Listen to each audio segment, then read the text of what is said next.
Salam dostlar. Bəzi şəxslərin düşüncəsini sözə çevirmək və həyəcanla bağlı heç bir problemi yoxdur. Sadəcə onlar gündəlik danışıq qəlbindən sıyrılıb daha yaxşı kəlmələrlə danışmaq üçün çıxış mətnləri yazırlar. Amma danışanda məhz həmin yeni ifadələr yenə yaddan çıxır. Əgər səndə də bu çətinlik varsa, mənə qulaq ver. Bu zəif yaddaş deyil. Sadəcə yaddaşı düzgün idarə etməyi öyrənməmisiniz. Yaddaş da bir bacarıqdır. Bu qabiliyyət vizual təsvirlər, assosiasiyalar və hekayə texnikası ilə inkişaf etdirilə bilər.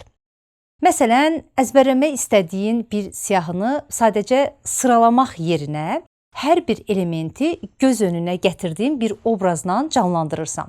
Beyin onu avtomatik olaraq kodlayır və yadda saxlayır. Bunları öyrəndikdə çıxış zamanı sözlər axacaq, faktlar yerində olacaq, fikir qarışıqlığı olmayacaq, özündən də əmin danışacaqsan. Əgər bu çətinliyi aradan qaldırmaq və çıxışlarında aydın, axıcı, unudulmaz olmaq istəyirsənsə, Diksiya Akademiyasında səni gözləyirik.